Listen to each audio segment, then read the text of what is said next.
एक बाप और बेटी का रिश्ता सबसे प्रबल रिश्ता होता है, सबसे प्रबल रिश्ता। और देवघर की कथा है, यह रिश्ते की कथा है।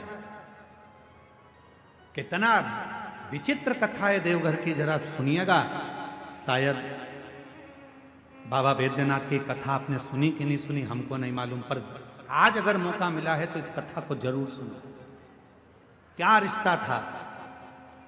मां कौशल्या जी ने सुकौशल जी और अमृत प्रभा जी, कौशल्या जी के पिताजी और माता जी ने कौशल्या जी को शंकर की आराधना करना सिखाया था।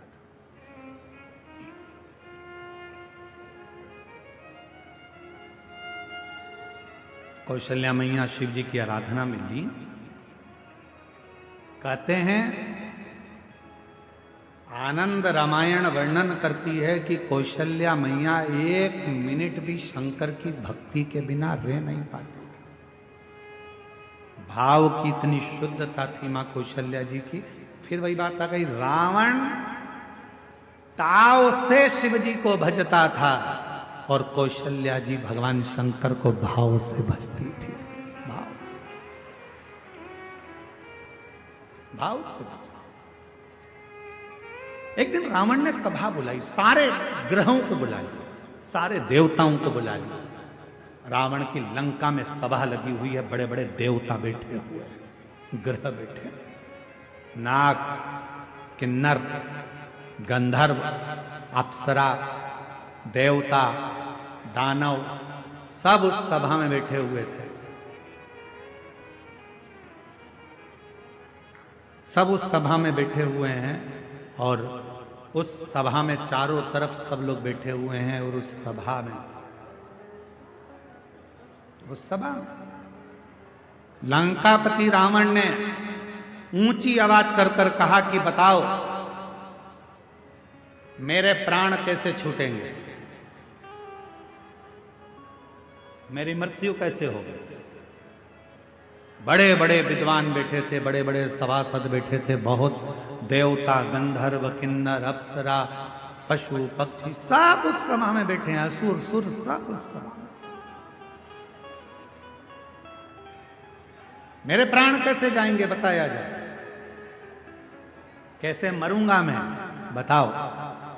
तब किसी ने नहीं बताया।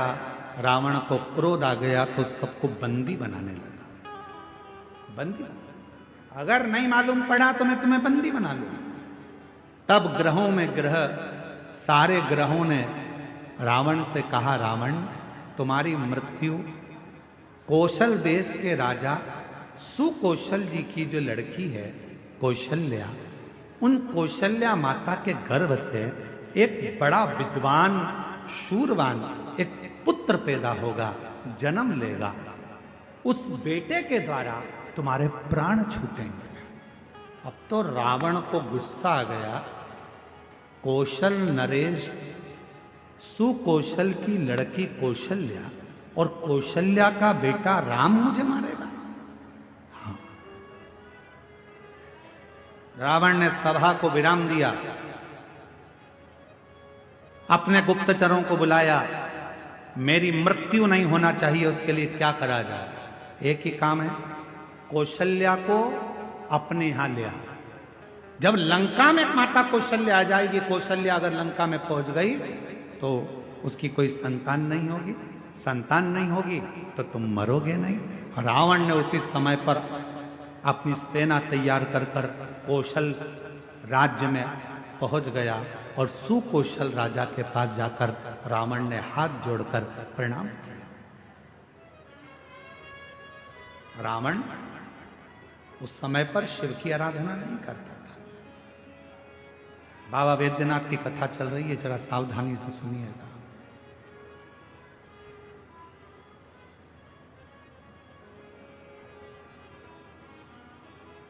रावण उस समय शिव की आराधना नहीं करता था।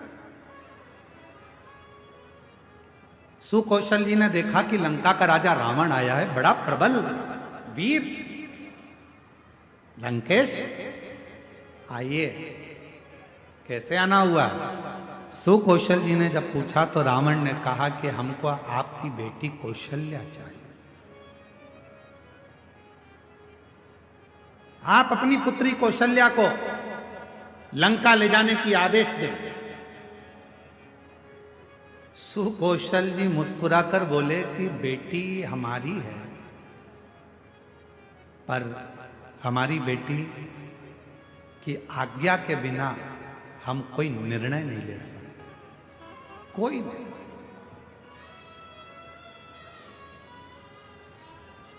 मेरी बेटी की आज्ञा के बिना मैं कोई निर्णय नहीं ले सकता। विचार किया। रावण ने पूछा तुम्हारी बेटी कहां है? सुकौशल जी बोले बस शंकर की भक्ति करती है तो अभी शिवालय से आ रही होगी। जो सामने से बेटी को आते हुए देखा तो कौशल्या इतनी सुंदर थी, माता कौशल्या इतनी सरल थी। माता कौशल्या, शिव का जो भक्त होता है उसमें सहजता, सरलता, नम्रता अपने आप दिखती है, उसको दिखाया नहीं जाता। सरल, शिव जैसा भोला, शंकर जैसा सहज। लंकापति रावण ने कौशल्या जी को देखा तो कहा आप ही कौशल्या? हाँ। सुकौशल जी की बेटी हो? हाँ।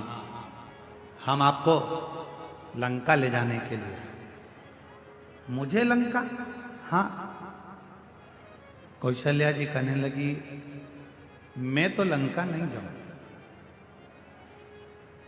मैं लंका नहीं जाऊं। रावण कहने लगा तुम मुझे जानती नहीं हो कौशल्या, अगर तुम मेरे साथ नहीं चली तो मैं दबाव के साथ तुम्हें लंका ले जाऊंगा। इतने में कौशल्या जी के मुख से निकल गया लंकापति रावण सुन, तुम मुझे ले जाने की बात करता है, अगर बन सके तो तेरी लंका में एक बार उस कैलाशपति को ले जाकर बता दे तो कौशल्या लंका में प्रवेश कर जाए। तू एक बार उस कैलाशपति को तेरी लंका में ले जाकर बता दे तो ये मां कौशल्या जी कर रही हैं कि ये कौशल्या तेरी लंका में प्रवेश कर जाएगी। रावण हंसकर बोला वो कैलाश पर रहने वाला शंकर, वो शंकर। अगर तुम बोलती कि विष्णु जी को लेकर जाओ तो बड़ी बात थी, तुम कहती कि ब्रह्मा जी को लेकर जाओ तो बड़ी बात थी, शंकर जी तो मैं अभी उनको लेकर आ। और रावण गया देवाधिदेव महादेव की आराधना में बैठ गया, साधना में बैठ गया। शिव जी प्रसन्न नहीं हुए। अब बताओ भाव में बैठा था कि ताव में बैठा था? भाव में नहीं बैठा ना, काय में बैठा था? ताव में। अब मैं ले जाकर मानूंगा। लग गया रावण पीछे। शंकर भगवान प्रसन्न नहीं हुए। तब रावण को लगा कि ऐसे नहीं मानेंगे। रावण ने अपना शीश काट कर देना प्रारंभ कर दिया। 9 शीश कट गए रावण के। 10वां शीश था। शिव जी सामने आकर खड़े हो गए। रावण क्या चाहिए तुझको? रावण कहता है बाबा मैं तुम्हें लेने आया हूं, तुम मेरे साथ लंका चलो।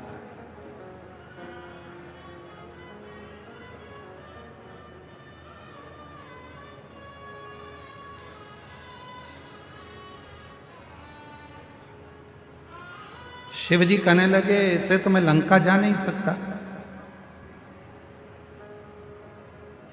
मैं लंका ऐसे जा नहीं सकता,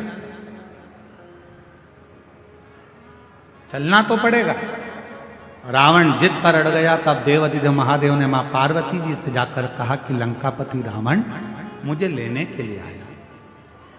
शिव जी कहते हैं कि मैं नहीं जा सकता, मैं जानता हूं, पर पार्वती तुम बताओ क्या? जगत जननी जगदम्बा पार्वती जी ने कहा प्रभु आप इस कैलाश को छोड़कर, इस भूमि को छोड़कर आप लंका नहीं जाओगे। तब भगवान शंकर जी ने कहा कुछ तो करना पड़ेगा। पार्वती जी कहती हैं आप जानो क्या करना है। शिव जी ने रावण से कहा मैं खुद तो नहीं जा सकता, पर मेरा ये स्वरूप एक शिवलिंग के रूप में तुझे देता हूं, तू इसको लेकर चल जा, तू लेकर चल। शिवलिंग मेरा स्वरूप है, लेकर जा। रावण कहने लगा ठीक है, आप अपना शिवलिंग दे दीजिए। शंकर भगवान का प्रतिबिंब स्वरूप शिवलिंग शिव जी ने उठाकर रावण को दे दिया और रावण से कहा, सुन रावण, ये शिवलिंग तू जहां रख देगा उठने वाला नहीं, ले जा इसको। सूचना मिल गई मां पार्वती को। पार्वती को सूचना मिल गई कि शिव जी एक लिंग की आकृति में रावण के साथ लंका जा रहा है। रावण के साथ लंका, शिवलिंग। पार्वती की आंखों से जल बहने लगा। शिवजी ने पूछा, पार्वती तू रो रही है, तेरी आंखों में जल भरा है? हां। क्यों? जो मेरे हृदय में विराजमान था वो आज शिवलिंग की आकृति धारण कर कर लंका जा रहा है। ये शिवलिंग तो मेरा दिल है, मेरे हृदय में शिवलिंग है, और तुम उसको लंका भेज रहे हो।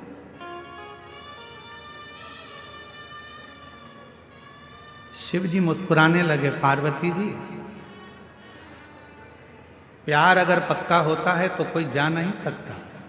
बस इतना शंकर जी ने कहा और पार्वती जी समझ गई। पार्वती जी ने गणेश जी को बुलाया, गणेश शीघ्र आओ। गणेश जी ने कहा, मां आज्ञा करिए। गणेश जाओ, एक ग्वाले का रूप रख लो, तुम्हारा नाम होगा बेजू ग्वाला, और बेजू ग्वाला का रूप रखकर रास्ते में जाना।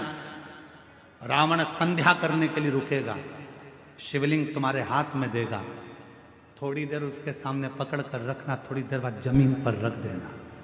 और सुनो गणेश, इस शिवलिंग को मैं बताऊंगी वहां रखना। जी मां, आज्ञा आपकी। रावण संध्या करने के लिए रुका, सोचा कि इस शिवलिंग को कहां रखूं। गणेश जी ग्वाले का रूप रखकर डंडा हाथ में लेकर घूमते फेटा बांध कर आ गए। ओ महाराज क्या बात है? महाराज कहने लगे, मुझे संध्या करना है, ले ये शिवलिंग को पकड़ ले, जमीन पर मत रखना। ठीक है, मैं अब भी आया हूं संध्या कर कर। जो गणेश जी के हाथ में, बेजू ग्वाले के हाथ में शिवलिंग दिया, गणेश जी ने मां से पूछा, मां आप बताओ शिवलिंग कहाँ रखूं? माता पार्वती ने कहा, जब मैं सती बनकर जन्मी थी, जब मैं सती बनकर जन्मी थी, ये शिवलिंग मेरे हृदय में बसता है। जब मैं सती बनकर जन्मी थी, मेरे पिता दक्ष प्रजापति के यज्ञ में पहुंची थी और यज्ञ कुंड में मैंने प्राणों को त्याग दिया था। मेरे पति शंकर भगवान ने मेरा शरीर कंधे पर धारण कर तांडव किया था। भगवान विष्णु ने सुदर्शन चक्र उठाकर मेरे शरीर के 51 टुकड़े कर दिए थे। वो टुकड़े में से एक हृदय इसी भूमि पर गिरा है, उस हृदय के मध्य में ये शिवलिंग ले जाकर रख दे, बस वहीं हमें बैठे। उस हृदय के मध्य में ये शिवलिंग रखाना चाहिए। भगवान गणेश जी महाराज बेजू ग्वाला पार्वती जी के कहने पर मां सती के हृदय को ढूंढने लगा। भगवान गणेश जी समझ नहीं पाए कि माता सती का हृदय कहां है। तब गणेश जी को साधना करने में समय लग गया। मां दुर्गा भवानी पार्वती जी खुद प्रकट होकर हाथ में शिवलिंग लेकर ग्वाले के साथ जहां मां सती का हृदय धड़क रहा था, उस हृदय के मध्य में शिवलिंग को रख दिया। हृदय इतना धड़क रहा था, हृदय इतना धड़क रहा था, हृदय इतनी भाप भर रहा था कि जो शिवलिंग बेजू ने रखा वो अंदर धसता चले गया, धीरे धीरे अंदर जाता चले गया, जाता चले गया। हृदय में शिव का वो शिवलिंग, वो प्रेम अंदर समाता चले गया। तब बेजू ने कहा, मां पूरा शिवलिंग अगर हृदय में समा जाएगा तो मां संसार के लोगों को कैसे मालूम पड़ेगा कि शिव और सती इसी जगह पर विराजमान है, एक ही स्थान पर, इसलिए मां इसको रोक दो। छोटा सा शिवलिंग बाहर रह गया, छोटा सा शिवलिंग बाहर। पूरी दुनिया में केवल एक ज्योतिर्लिंग बाबा बैद्यनाथ ऐसे हैं जो मां सती की 51 शक्तिपीठ में से एक शक्तिपीठ जहां मां का हृदय गिरा है, उस हृदय के ऊपर शंकर भगवान का शिवलिंग विराजमान है। पूरी दुनिया में केवल एक ज्योतिर्लिंग, पूरी दुनिया में केवल एक ज्योतिर्लिंग है जहां मां सती के हृदय पर शंकर जी का शिवलिंग विराजमान है। शिवलिंग, इसलिए इसको शक्तिपीठ कहते हैं। शिव शक्ति की पीठ है। रावण आया, बैजू से पूछा क्यों, मैंने शिवलिंग दिया था, वो तो मैंने रख दिया, बहुत भजन था, उठ ही नहीं रहा था। रावण को गुस्सा आया, मारने के लिए दौड़ा, बैजू भाग गए। बताओ तूने मेरा शिवलिंग रख दिया। अब तो रावण को क्रोध आ गया, मतलब कौशल्या के गर्भ से बालक जन्मेगा और मुझे मारेगा, उससे पहले इस कौशल्या को तो मैं कहीं ना कहीं छुपा दे। रावण गया, माया रची और कौशल नरेश की नगरी में प्रवेश कर कर सुकौशल राजा की राज्य में कौशल्या मैया तो सो रही थी और रावण ने उस कौशल्या मैया को उठा लिया। रावण ने कौशल्या मैया को उठाया, एक पेटी में बंद कर दिया। एक पेटी में बंद कर कर उस पेटी को किसी को पता ना चले तो समुद्र में गया।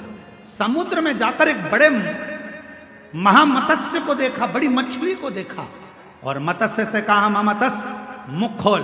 महामत्स्य ने मुख खोला, रावण ने उसके मुख में वो पेटी रख दी और मत्स्य से कहा तू समुद्र में घूमता रहे। ये कौशल्या किसी को मिलने वाली नहीं, इतनी मछलियों में कौन जानेगा कि कौन सी मछली के मुंह में कौशल्या जी। रामायण कर। महामत्स्य जा रहा था, मछली जा रही थी, इतने में एक बड़ी, उससे भी बड़ी मछली महामत्स्य सामने आ गई। उससे उस मछली का झगड़ा होने लगा। झगड़ा होने लगा तो इस बड़ी मछली ने मुंह फाड़ा। मुंह फाड़ते से कौशल्या जी की वो पेटी समुद्र में गिर गई। गिरते गिरते वो पेटी एक टापू पर पहुंच गई। उस टापू पर पहुंची जहां पर राजा दशरथ पार्थिव शिवलिंग का पूजन कर रहे थे और उनको वो पेटी दिखी। पेटी को खोला गया, सुंदर कन्या दिखी। पूछा तुम कौन हो? मैं कौशल राजा की बेटी हूं। कौशल राजा के यहाँ कौशल्या को पहुंचाया।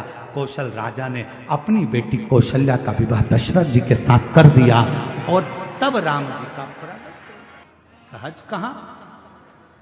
शिव की आराधना करने वाले को शिव की आराधना करने वाला मिलता, शिव की साधना करने वाले को शिव की साधना करने वाला मिलता। जो भगवान शिव को भजता है उसे शिव का भक्त ही प्राप्त